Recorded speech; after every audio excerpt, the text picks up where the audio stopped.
Haji Bukhari Maksumi waktu Barfat di persidangan.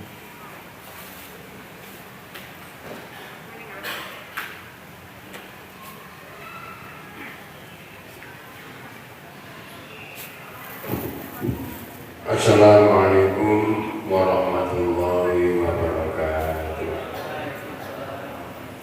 Bismillahirrahmanirrahim. Alhamdulillahilladzi an'ama 'alaina bi ni'matil iman wa waffaqana bi taufiqil Islam. Asyhadu an la ilaha illallah wahdahu la syarika lah. Syahadatan khalisatan anjana Allah biha min hararati jahannam. Wa asyhadu anna Muhammadan abduhu wa rasuluh arsalahu Allah bil hidayah wa dinil haqq liyunqidhan nas min al-jahalati wa min ibadatil asnam. Wa sallallahu ala sayyidina wa habibina wa syafi'ina Muhammadin wa ala alihi wa ashabihi al-baratul kiram. Amma ba'du. Bapak, Ibu, dan saudara sekalian, sebagaimana tadi telah disampaikan bahwa saya akan diminta untuk menerangkan atau memberikan jawaban satu pertanyaan yang dipampangkan di sini. Kenapa muncul paham-paham radikal berbasis keagamaan di Indonesia? Yang pertama akan kita pahami adalah radikal itu apa.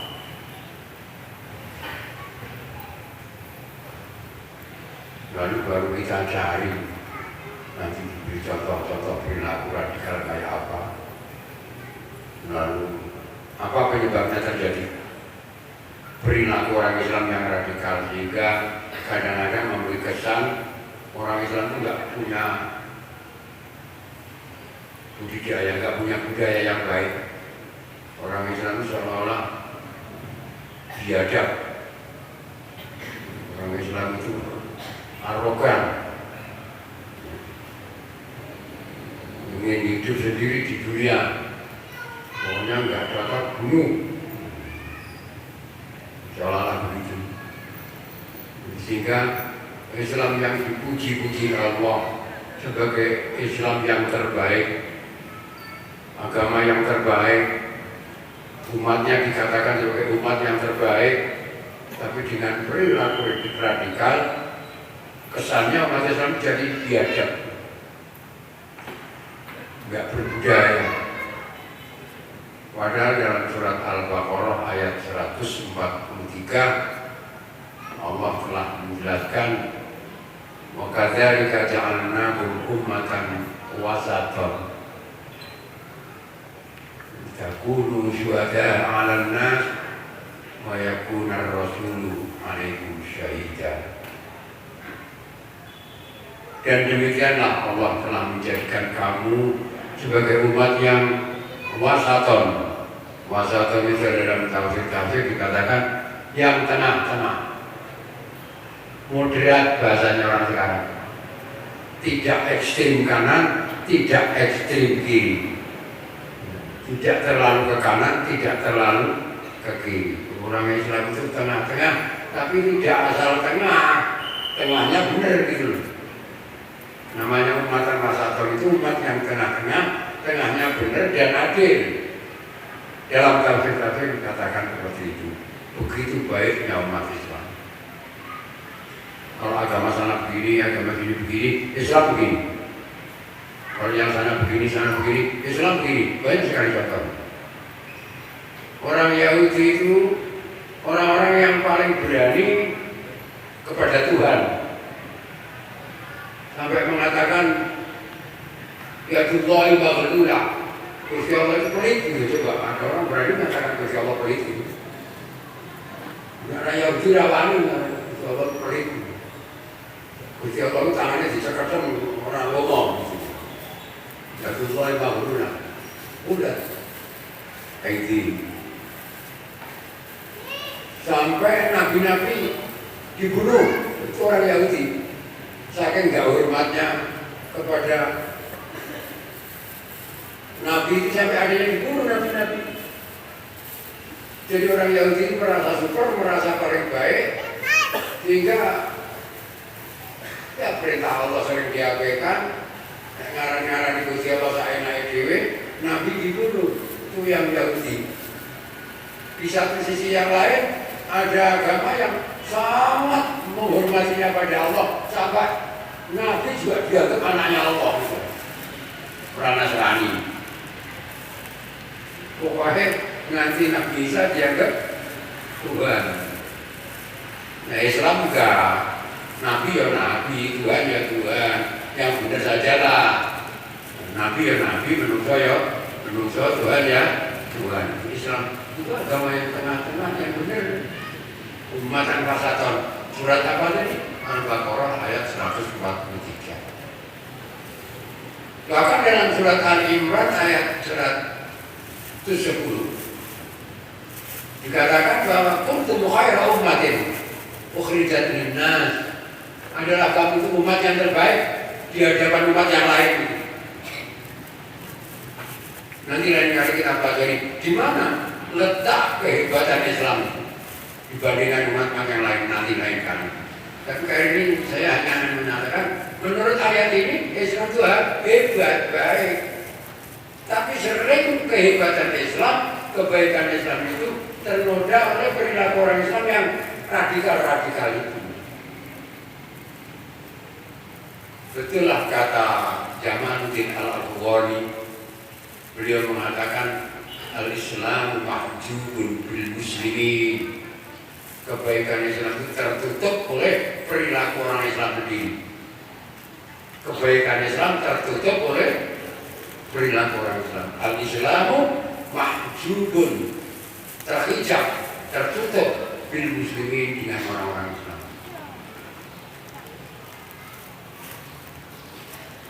Apa saja perbuatan yang sering menimbulkan orang berperilaku radikal? Radikal itu apa? Kalau dari segi kamus ya itu bukan bahasa Indonesia kok radikal. Nah kamus Inggris dikatakan radikal itu dianggap sinonim oleh yang punya kamus Inggris Indonesia itu, Sunawar, itu memberi arti radikal itu sama dengan ekstrim. Radikal diartikan fundamentalis. Tapi dalam bahasa Indonesia sering diartikan radikal itu ya sama sekali. Yang jabut sama sekali. Nah, kalau nggak mau ya nggak mau sama sekali. Dicabut sampai seakar-akarnya. Jadi ada yang mengartikan juga radikal itu cabut sampai seakar-akarnya. Jadi bukan hanya pohonnya ditebang, tapi pohonnya ditebang sampai dicabut seakar-akarnya. Nah, dalam bahasa kita sering diartikan radikal itu keras, ekstrim, harus begini, kalau enggak kafir, gitu ya. Ekstrim itu perilakunya seperti itu. Dan itu sudah ada bukan hanya sekarang saja, bukan di Indonesia saja. Zaman Sayyidina Ali karramallahu wajhahu, Sayyidina Muawiyah radhiyallahu anhu sudah terjadi peristiwa itu. Ada kelompok Islam yang pro Sayyidina Ali, ada kelompok Islam yang pro Muawiyah, ada kelompok yang enggak suka Ali, enggak suka Muawiyah. Dua-duanya dianggap kafir. Ali kafir, Muawiyah kafir. Bunuh saja. Akhirnya benar-benar mereka melakukan usaha pembunuhan Ali dan Muawiyah.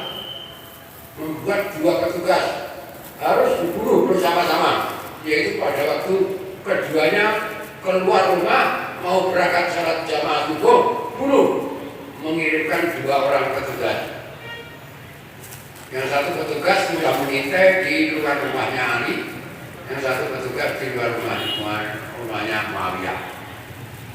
Kebetulan Sayyidina Ali berangkatnya gazi jamaah subuh, begitu keluar langsung dibunuh. Sedangkan Sayyidina Muawiyah terlambat salat subuh, enaknya ramai jamaah subuh. Selamat. Sayyidina Muawiyah selamat, enggak kebunuh. walaupun mengalami luka juga. Itu orang apa? Yang bersikap radikal itu siapa? Orang yang disebut orang khawarij. Orang khawarij itu orang-orang radikal itu. Kalau nggak cocok kafir gitu. Jadi sejak dulu ada. Nah, di Indonesia ini banyak orang radikal sejak dulu. Yang jadi masalah menyebabkan mereka radikal itu apa? Saya catat ada 3 hal. Ada 3 hal yang sering menjadi sebab mereka bertindak radikal. Yang satu yaitu taghyirul munkar. Taghyirul munkar itu artinya mengubah kemungkaran dalam rangka melaksanakan perintah junjungan kita Nabi besar Muhammad sallallahu alaihi wasallam, man ra'a minkum munkaran wal yughayyirhu biyadihi fa illam yastati' fa bilisanihi wa illam yastati' fa biqalbihi wa dzalika at'amul iman. Barang siapa melihat kemungkaran,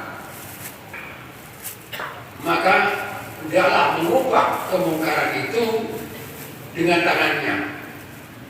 Kalau tidak mampu, hendaklah mengubah kemungkaran itu dengan mulutnya, lisannya. Kalau tidak mampu, hendaklah mengubah kemungkaran itu dengan hatinya. Dengan dalih melaksanakan amar ma'ruf nahi munkar, asal ada kemungkaran ditangani dengan tangan, diubah kemungkaran dengan tangan. Obrak-abrik, ada naik truk, obrak-abrik, ada orang minum air, minuman keras, langsung didatangi, diobrak-abrik, lawannya, jendelanya, mejanya diobrak-abrik, gelasnya, botolnya diobrak-abrik, hancur.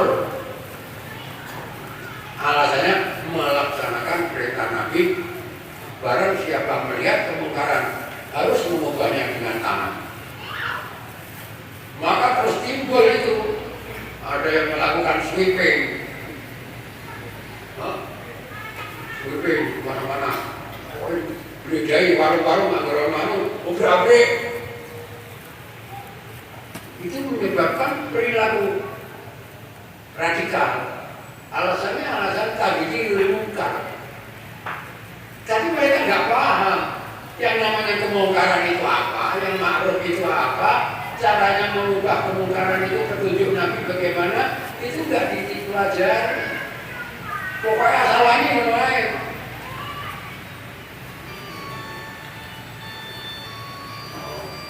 Jadi itu yang menyebabkan terjadi perilaku munkar dalam taghyirul munkar. Di dalam radikal dalam taghyirul munkar.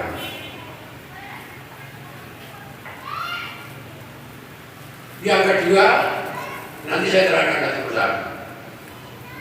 Yang sering menimbulkan perilaku radikal yaitu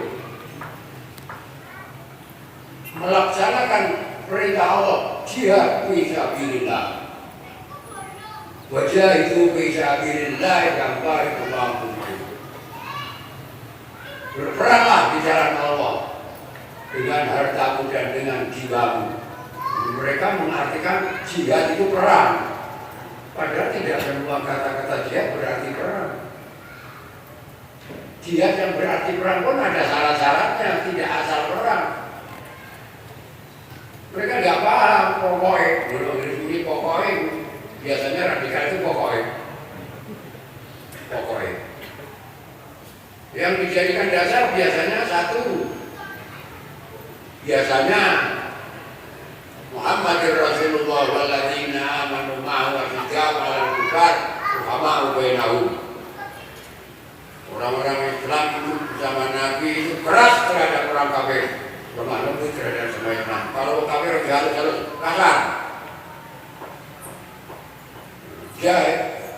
Jahil kuffar baghluz 'alaihim. Perangi orang kafir dan keraslah terhadap mereka. Alasannya kedua. Ada lagi yang lebih ngeri. Surat At-Taubah ayat 5. Wa idza salafal ashhurul hurum faqtulul musyrikina haitsuma kuntum. Kalau hari-hari haram sudah berlalu, bunuhlah orang-orang musyrik dimanapun kamu ketemu mereka. Pokoknya ketemu orang musyrik yang dia pakai nama. Surat At-Taubah ayat 5 memang begitu bunyinya. Tapi mereka nggak tahu yang dimaksudkan al-ashhurul hurum itu apa. Di mana saja itu di mana? Bunuhlah orang musyrik di mana saja. Kok nggak dilihat? Quran itu turunnya biasa salah kalau ayat menurut dan tidak ditanyakan sebabnya apa orang kafir kok disuruh bunuh. Orang musyrik kok disuruh bunuh sebabnya apa kan ditanyakan? Apa karena kafirnya? Padahal ayat 6 tadi ayat berapa? 5 atau ayat 5. Nah ayat 6 begini. Wa in ahadun minal musyrikin istajaraka fa'ajirhu hatta yasma'a kalam Allah. Kalau orang kafir minta perlindungan kamu, Muhammad, lindungi itu. Orang pembunuh ya. Lindungilah mereka sehingga mereka bisa mendengarkan firman Allah. Siapa ngerti firman Al-Quran gelap lagu Islam. Ayat ini selanjutnya begini. Nek wis krungu Quran ra gelem lagu Islam, terno nganggon sing aman. Loh kok orang kok mateni ya? Kok dilihat dulu yang ayat 5 suruh bunuh dimanapun kamu ketemu, ayat 6 kok disuruh melindungi malah kok ketemu nganggon sing aman. Itu harusnya dipertanyakan kenapa orang kafir harus dibunuh. Pasti ada sebabnya. Ini yang harus dijelaskan. Kalau nggak dijelaskan ya pokoknya Allah ayat ini langsung gue pedang besok anggar mau kafir pateni. Beneran bawa di sepeda motor dirampas motornya. Miras jika bisa bilang miras buka sepeda motor.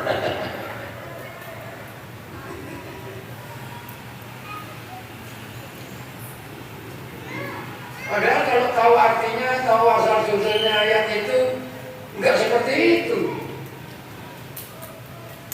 Dan yang ketiga yang biasanya dijadikan alasan bersikap radikal yaitu menganggap Indonesia ini bukan negara Islam tapi negara kafir.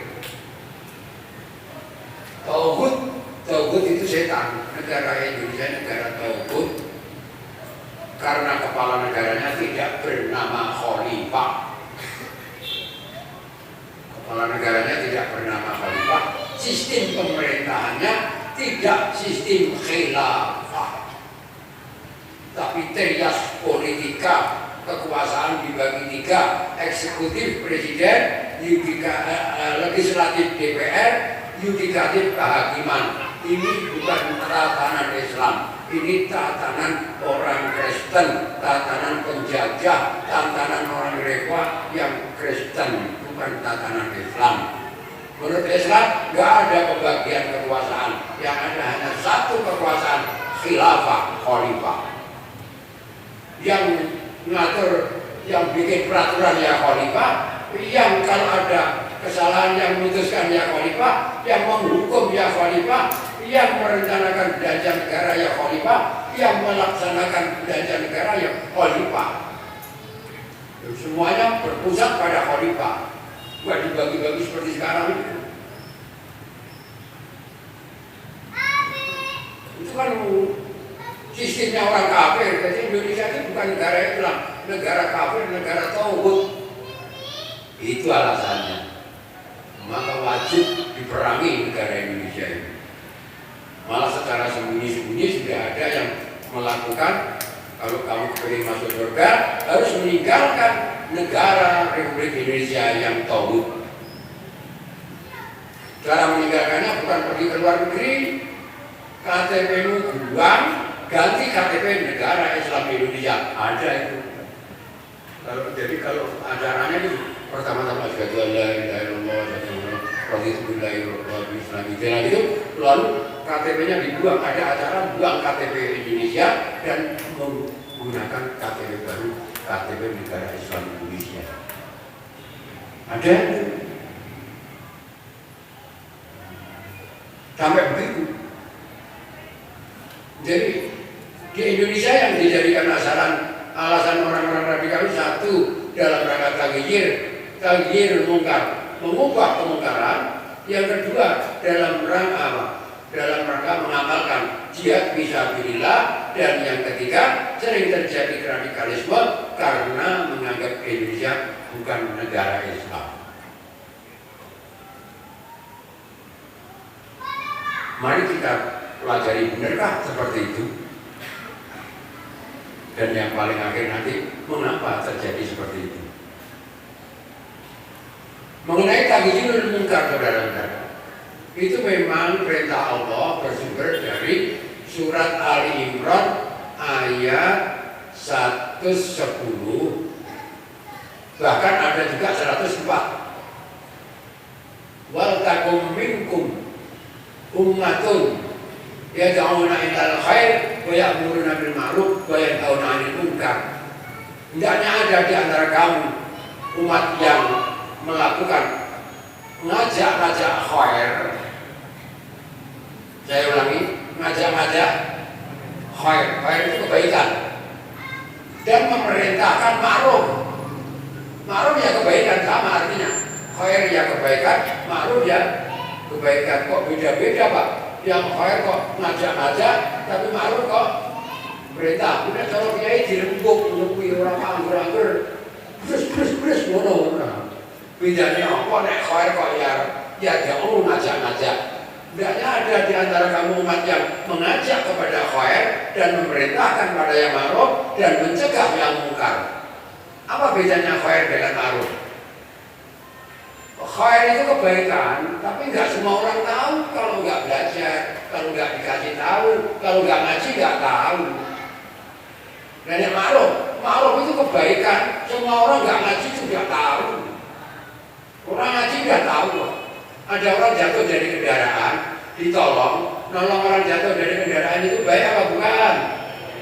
Baik. Kamu ngerti kalau itu baik dari ayat apa? Dari hadis apa? Apa ngerti dari ayat Quran hadis? Orang ngerti dong? Kalau ngerti apa? Itu ma'ruf. Barang ma'ruf rasa ngerti, ngerti yang kedua.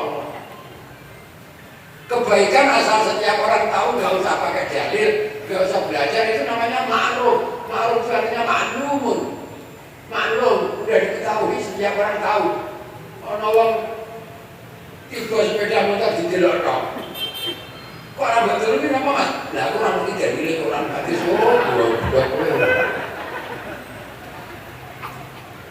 Kebaikan yang menolong orang jatuh itu nggak usah pakai dalil kok. Itu yang namanya ma'ruf. Ma'ruf itu kebaikan yang setiap orang tahu, nggak usah belajar, maka perlu diperintahkan. Tapi kalau khair, nggak semua orang tahu, jangan dipaksakan, ngajak-ngajak dirayu. Maka mengajarkan ajaran Islam yang nggak semua tahu dengan cara yang dakwah, bukan perintah-perintah, bukan main perintah. Contohnya khair.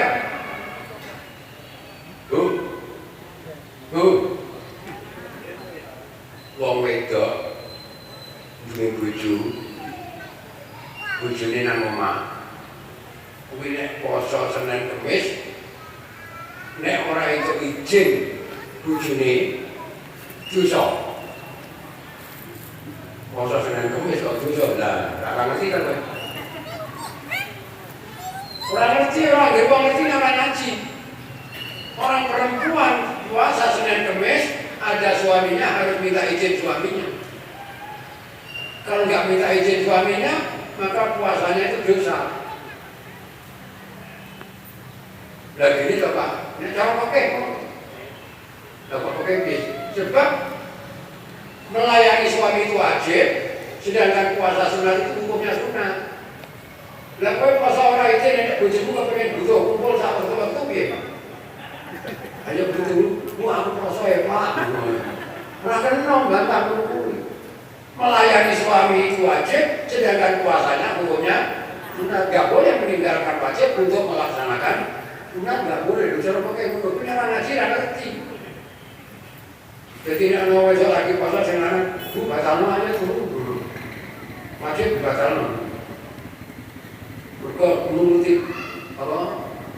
Wong lanang itu kebiasaan wajib nek tetep poso ora gelem nuruti sing lanang dosa. Wajib, tur enak.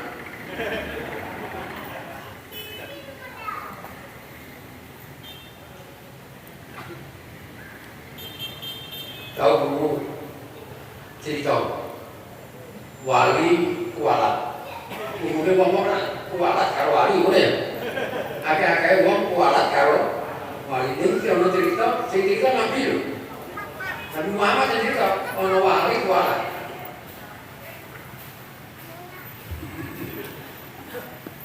Pernah saya ceritakan, wali itu namanya Jurej. Jimroh ya Jim Jureju. Jimroh ya Jim Jureju. Jurej itu ahli puasa sunat, sholat sunat, wiridan. Sudah kalau sudah masuk kamar kholwat, kamar khusus untuk ibadah, untuk sholat, untuk wiridan, ya nggak bisa terganggu gugat. Sholat, wiridan, puasa itu sampai orang-orang mengatakan itu wali. Wali memang terkenal wali, kan orangnya setiti, hati-hati, baik. Tapi suatu ketika terjadi kejadian yang menyebabkan wali Juret itu kualat itu gini ceritanya. Lagi masuk kamar sholat sunat, dipanggil ibunya, Juret, diam saja. Kalau lagi sholat, Juret. Nah, ketika Juret itu dipanggil orang sholat, gimana ya? Juret mau sholat kok udah. Sholat itu nggak ada pokok. Panggil ibu ya diam aja teruskan sholatnya ya. Juret, gimana? Ibunya marah. Dipanggil kok enggak menjawab. Dia coba dicari, di kamar lagi sholat begini dipanggil apa enggak dengar? Kamu menyepelekan, meremehkan ibu. Mentang-mentang kamu laki-laki, saya perempuan, kamu meremehkan orang perempuan. Awas kamu nanti akan dicoba oleh Allah. Gara-gara kamu merendahkan perempuan, akan dicoba oleh Allah dengan orang perempuan. Marah ibu. Dia tetap sholat. Ini tetap sholat. Lain hari ada peristiwa yang aneh. Ada perempuan hamil tua mau melahirkan, nggak punya suami. Perempuan nggak punya suami, hamil tua mau melahirkan, tinggal di bawah musolanya Juret. Tinggal lahirno nang ngisor langgare Juret. Wah, rakyat kampung dulu, wah, ini gak punya suami, gak bisa punya anak. Siapa ini yang menghamili? Marah-marah orang kampung. Ditanya, siapa yang menghamili kamu? Yang menghamili saya ya orang yang di atas saya. Iya kau. Siapa? Juret. Iya. Oh, alah red. Ternyata begitu. Saya kira melihat kelahirnya seperti itu ternyata tadi. Kamu jawab malah ini benar-benar gebel waktu. Dia kayaknya mari kok ternyata menghamili orang. Akhirnya diarak oleh orang kampung. Diarak, keliling orang kampung. Ini orang yang katanya wali ternyata menghamili orang. Sampai melahirkan. Ibunya mendengar rame-rame keluar, ada apa? Itu anakmu itu mengambil orang sampai lahir. Nangis ibunya, ya Allah, apa benar anakku berbuat zina seperti itu? Alhamdulillah, anakku sudah dicoba oleh Allah dengan perantaraan penyebab wanita. Sekarang aku mohon ya Allah, aku mohon, apakah benar anakku sampai zina? Kalau tidak, mohon ya Allah berikan saksi bahwa anakku tidak berzina. Setelah itu dibawa ke kepala kampung, ditanya, Kamu ambil yang menghamili siapa? Nih, Juret. Juret benar kamu menghamili? Enggak. Ada 2 orang, satu bilang tidak, satu ijabi, yang menang sopo. Satu-satu loh. Kalau satu-satu ya nggak ada yang menang kalah. Ternyata ada pihak ketiga. Bayi yang baru lahir itu bisa ngomong. Bayi yang baru lahir bisa ngomong. Di dunia ini ada 4 bayi yang bisa lahir, yang baru lahir bisa ngomong. Satu, bayi yang menjadi saksi Nabi Yusuf ketika dituduh zina. Yang kedua, bayi yang anaknya masih tok ketika akan dimasukkan ke dalam disiksa oleh Firaun. Yang ketiga, Nabi Isa baru lahir sudah bisa ngomong. Dan yang keempat, bayi yang menjadi saksinya Juret. Bayi yang menjadi saksinya Juret ngomongnya gini, yang menghamili ibuku bukan Juret. Alhamdulillah.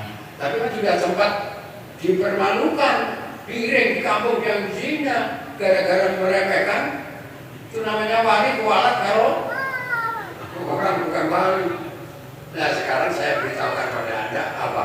Komentarnya Nabi menanggapi ceritanya Nabi ini tadi yang saya ceritakan, itu ceritanya Nabi Muhammad SAW. Sekarang komentarnya Nabi bagaimana? Lau kana Jurejun faqihan lama asrobahu ma asrobah. Kalau Juret ngerti fikih, maka nggak mungkin dia kena musibah ini. Kurang ngerti fikih, nah kalau ibu baca ya sergap pol, wah Tuhan tapi ngerti fikih. Mulanya nanti kena musibah mereka orang ngerti fikih, karena nggak tahu fikih. Nah kalau tahu fikih gimana? Kalau tahu fikih dia bisa membedakan. Kalau orang sedang sholat sunat, dipanggil ibunya, wajib membatalkan sholatnya untuk menjawab panggilan ibunya. Mengapa? Karena sholatnya hukumnya sunat, sedangkan menjawab panggilan ibu hukumnya wajib. Nggak boleh meninggalkan wajib untuk melaksanakan sunat. Itu orang ngerti pakai, maka dari itu kadang-kadang orang itu semua oke, karangan kiai-kiai pokoknya harus Quran hadis langsung. Orang paham, orang nggak paham pelajari Quran hadisnya ini jadi hal yang seperti itu. Ma'ruf dengan khair itu lain. Karena nggak tahu ya ma'mur. Yang namanya mungkar itu kejelekan, sai juga kejelekan. Bedanya apa? Sai itu kejelekan yang tidak semua orang tahu kalau nggak mempelajari atau diberitahu. Kalau kemungkaran itu semua orang tahu, itu jelek, itu semua orang tahu. Mulai-mulai ke wong, misui wong, pelek, lu ngambil wong ngerti rasa sekalian. Minum-minuman keras, rape, itu rasa sekalian, sampai kurang tahu itu nggak baik. Itu namanya kemungkaran. Kemungkaran itu kejelekan yang mudah diingkari orang banyak, yang banyak orang tahu tanpa harus belajar. Dalam hal mengubah kemungkaran sesuai perintah Nabi, tidak asal ada kemungkaran diubah, tapi ada syarat-syaratnya. Yang pertama, Nabi mensyaratkan man ro'a minkum mungkaran. Barang siapa di antara kamu melihat, saya ulangi, melihat, bukan mengerti. Beda enggak? Melihat dengan mengerti itu sama enggak? Lain, kadang-kadang melihat enggak ngerti. Itu apa tahu? Ini tidak apa tahu itu apa. Itu namanya melihat tapi enggak mengerti. Dan ngerti dia mengerti melihat. Aku ngerti ini aku raro belum. Jadi syaratnya untuk wajib merubah kemungkaran itu, syarat pertama harus melihat tanpa mencari-cari kesalahan orang. Kalau mencari-cari dilarang, wala tajassus, nggak boleh tajassus, yaitu mencari-cari kesalahan orang. Lalu mengadakan sweeping, warung-warung mana yang jual minuman keras, nah itu namanya tajassus. yang diwajibkan taghyirul munkar, mengubah kemungkaran itu yang ro'a melihat. Jadi melihat kenyataan terjadi kemungkaran, bukan mencari-cari kemungkaran. Nah yang sudah kan enggak sweeping, mencari-cari, malah ngirim intel sana mana ada mesti sampaikan pada saya. Enggak benar nih. Akan terjadi keributan di dalam masyarakat.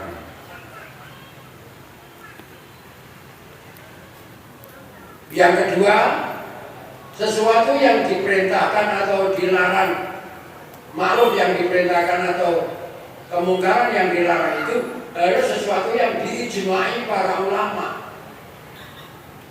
Harus diijma'i para ulama. Kalau tidak diijma'i ulama, nggak boleh. Kalau khilafiyah nggak boleh. Minuman arak, minuman keras itu ijma' seluruh ulama, itu adalah kemungkaran. Patut kalau ada orang minum minuman keras, kita datangi, kita ubah kemungkaran minuman keras itu. Tapi kalau khilafiyah nggak boleh.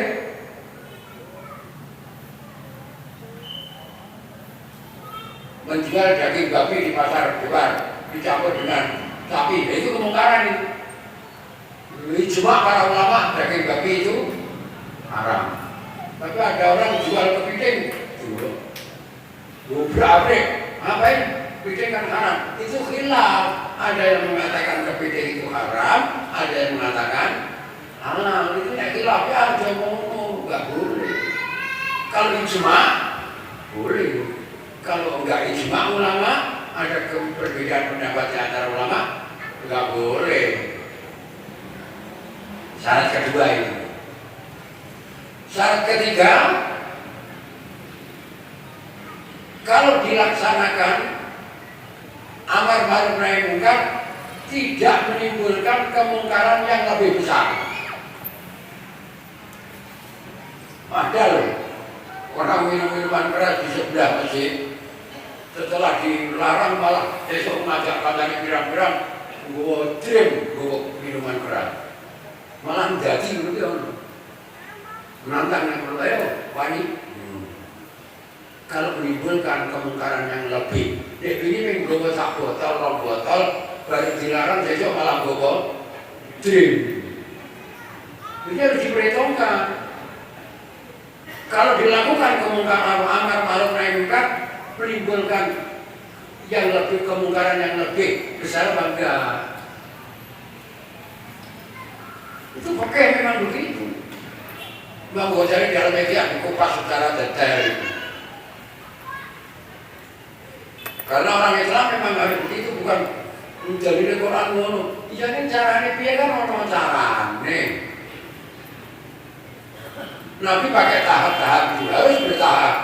Kalau dengan tangan bisa, dengan tangan. Kalau dengan tangan contohnya minuman keras bagaimana Pak Bukhari? Contohnya kalau ada orang minum minuman keras, minta maaf, saudara melakukan kemungkaran, terpaksa arak Anda akan saya tuangkan. Jadi cara menangani kemungkaran seperti itu, araknya dituangkan.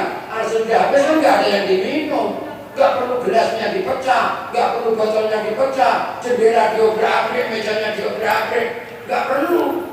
Kalau terjadi obrak-abrik jendela, kaca, gelas, itu wajib menukar, itu hak agama. Enggak sembarangan, mentang-mentang lagi juga jadi ngomong obrak-abrik, jendela itu obrak-abrik, itu harus ditukar. Itu hak agama. Wong ngombe araknya orang enak wis disok wis gak ngombe kok. Gelasnya melok dipecahi barang iku kok. Itu yang salah. Bertahap. Kalau dengan tangan nggak bisa, dengan lisan. Lisan nggak bisa dengan hati. Ini mungkin ada saksi, mungkin ada nggak tangga saya. Pernah terjadi kemungkaran yang kalau Anda jadi kiainya mungkin marah-marah, mungkin Anda bawa pedang atau mungkin Anda marah-marah, yaitu judi di Serambi Masjid. Pernah juga melihat orang judi di serambi masjid? Tempat saya di depan masjid, orang judi di serambi masjid, bukan di depan masjid, di serambi masjid. Saya bukan diam saja. Pertama saya ingkari dengan hati, saya berusaha bagaimana supaya judi di situ bisa hilang tanpa harus terjadi pertumpahan darah, tidak terjadi kekerasan. Pas keplek ngono, tonggoku digawe kepleknya nang serambi, bukannya omahe ngarep masjid. Ngono pamit ya aku, nyuwun punten Pak Gori. Napa? Niki mboten enten kene kepaksa keplek teng serambi. Kiai kok dipamiti keplek. Dipamit keplek karo kiai ini. Lah Pak Gori jawabnya piye? Niki jawab ini. Judi niku sami mawon. Kan budi mawon sama. Judi di mana saja itu sama, di masjid maupun di luar masjid sama. Maksud saya bukan sama-sama bolehnya, bukan. Sama-sama haramnya. Saya hanya jawab itu sama saja di mana-mana. Judi di mana-mana sama. Saya berusaha bagaimana menghilangkan diri dari serambi. Saya datang kepada kepala kelurahan Pak Lurah. Pak Lurah itu kampungnya tempatnya orang-orang kaya, punya TV di rumah, ada TV di kelurahan, nggak ada yang nonton. Sedangkan kampung saya tempatnya orang nggak mampu, nggak ada yang punya TV. Saya minta pada Pak Lurah TV di kelurahan daripada nganggur, saya bawa ke kampung saya supaya ditonton rakyat di mana. Dari tempatkan di mana Pak Boy? Di serambi masjid. TV itu kok nomor serambi masjid. Soal hukumnya ini tanggungan kiai. Lalu seterusnya mati, seterusnya ngambil seterus masjid. Apa itu nggak penyelewengan Pak? Dana untuk masjid tapi dipakai untuk umum. Soal hukum urusan kiai. Boleh. Akhirnya TV di kelurahan saya bawa ke masjid.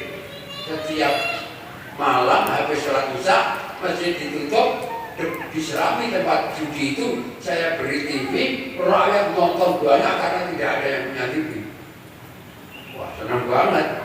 Yang keplek ya Riko gak kawan ini. Orang mau masa arah keplek orang rame di bukan sebelum. Akhirnya, ini sebar TV jam 12 malam kan selesai waktu itu. Sekarang kan non-stop 24 jam. Waktu itu jam 12 malam selesai. Sebar TV lagi keplek. Jadi kepleknya nunggu jam 12 malam kan mending ini tertunda 6 jam. Tapi ya itu lama-lama gak betah mereka. Kesuwen mencari TV ini bar. Ayo boleh buat dia gitu. Akhirnya mereka sendiri gak saya usir. Mereka sendiri mencari tempat TV. Tanya itu ada mungkin yang seragam di sini ada itu orang kampung saya. Akhirnya hilang. Tidak harus itu. Hancurkan diri enggak. Dengan tangan itu artinya ya ditangani. Kalau mampu. Lah kalau nggak mampu, dia pakai lesan ngandani. Ngandani kepala dunia unek Pak. Pokoknya api udah kan. Nek ngono ora apa-apa malah suwe. Mas punya keplek ngombe-ngombe ngono kuwi dosa rokok. Wis nek atas warga ora warga. Anggonane dhewe makan. Ana semuni ngono. Gusti Allah gawe swarga rokok nang sing guru sapa sing guru ngono ya. Wong nek urung itu hidayah dengan ngomong-ngomong. Kalau nggak bisa dengan hati, bagaimana hati bisa mengubah kemungkaran? Menurut kitab-kitab yang saya baca, cara mengubah kemungkaran dengan hati yaitu yang pertama, hatinya merasa nggak senang terhadap perbuatan mungkar itu, nggak senang, nggak ridho terjadinya kemungkaran. Yang kedua, hatinya berharap mudah-mudahan nanti Allah menghilangkan perbuatan kemungkaran itu. Cara, bos, dengan tangan nggak bisa, dengan lesan nggak bisa, ono-ono malah ditonton lah, jadi udah nggak ada imannya. Oh dengan hati saja athabul iman yang paling lemah, malah wis ora iso ngowahi nganggo tangan, dengan lesan nggak bisa, malah melo nonton. Nah, ya nggak ada imannya. Jadi bersalah. Lagi mungkar itu tidak asal berani, enggak. Orang kadang-kadang sekarang itu asal berani, swarga, melaksanakan agama Allah, kalau sampai mati surga, enggak nganggu hitungan. Pada zaman Nabi pernah terjadi ada seorang pemuda tangannya luka. Kalau dipakai wudhu, kena air, bisa infeksi. Zaman dulu belum banyak obat-obatan antibiotik, ya, anti infeksi seperti sekarang belum banyak. Wong desa ngarani babrak, kena banyu babrak. Nah kalau sampai infeksi babrak bisa mati kalau kena tetanus. Kalau wudhu bisa infeksi bisa mati, kalau nggak wudhu nggak sholat. Bagaimana ini? Tanya temannya semangat banget. Itu aja kok takut. Sholat itu kan, wudhu itu kan dalam rangka menyempurnakan sholat. Sholat itu perintah Allah. Kalau kamu wudhu untuk sholat, melaksanakan perintah Allah. Kalau sampai infeksi sampai mati, masuk surga kamu. Jangan takut demi Allah, karena melaksanakan perintah Allah, jangan takut mati.